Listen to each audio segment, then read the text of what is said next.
Non, non, je ne suis pas un dictateur, pas un enculé non plus. La preuve, c'est que je vais ouvrir le dialogue avec l'opposition.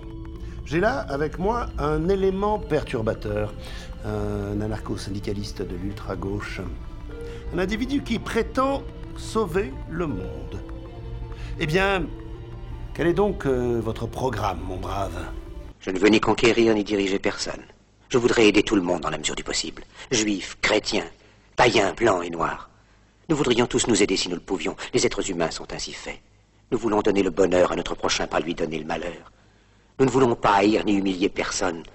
Dans ce monde, chacun de nous a sa place et notre terre est bien assez riche. Elle peut nourrir tous les êtres humains. Nous pouvons tous avoir une vie belle et libre. Mais nous l'avons oublié. L'envie a empoisonné l'esprit des hommes, a barricadé le monde avec la haine, nous a fait sombrer dans la misère et les effusions de sang. Nous avons développé la vitesse pour nous enfermer en nous-mêmes. Les machines qui nous apportent l'abondance nous laissent dans l'insatisfaction. Notre savoir nous a fait devenir cyniques. Nous sommes inhumains à force d'intelligence. Nous ne ressentons pas assez et nous pensons beaucoup trop. Nous sommes trop mécanisés et nous manquons d'humanité. Nous sommes trop cultivés et nous manquons de tendresse et de gentillesse. Sans ces qualités humaines, la vie n'est plus que violence. Et tout est perdu. Les avions, la radio nous ont rapprochés les uns des autres. Ces inventions ne trouveront leur vrai sens que dans la bonté de l'être humain, que dans la fraternité, l'amitié et l'unité de tous les hommes. En ce moment même, ma voix atteint des millions de gens à travers le monde. Des millions d'hommes, de femmes et d'enfants désespérés, victimes d'un système qui torture les faibles et emprisonne les innocents.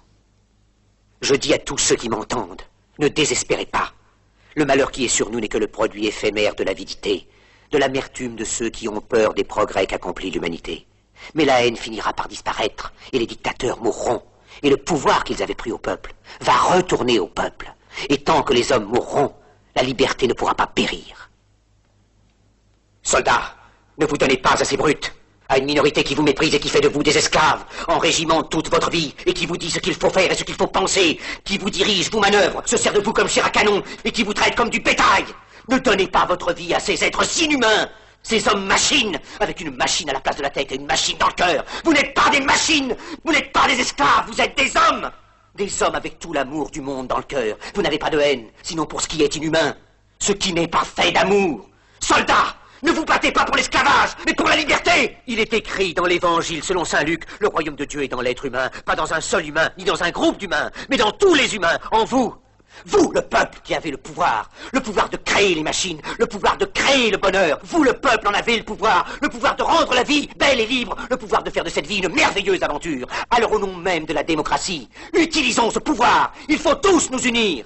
Il faut nous battre pour un monde nouveau, décent et humain, qui donnera à chacun l'occasion de travailler, qui apportera un avenir à la jeunesse et à la vieillesse la sécurité. Ces brutes vous ont promis toutes ces choses pour que vous leur donniez le pouvoir. Ils mentaient. Ils n'ont pas tenu leurs merveilleuses promesses. Jamais ils ne le feront. Les dictateurs s'affranchissent en prenant le pouvoir, mais ils font un esclave du peuple.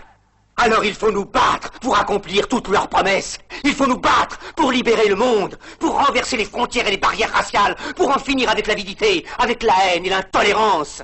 Il faut nous battre pour construire un monde de raison, un monde où la science et le progrès mèneront tous les hommes vers le bonheur. Soldats, au nom de la démocratie, unissons-nous tous! Quelle déception! Vous voyez, on ne peut même pas discuter avec ces gens-là.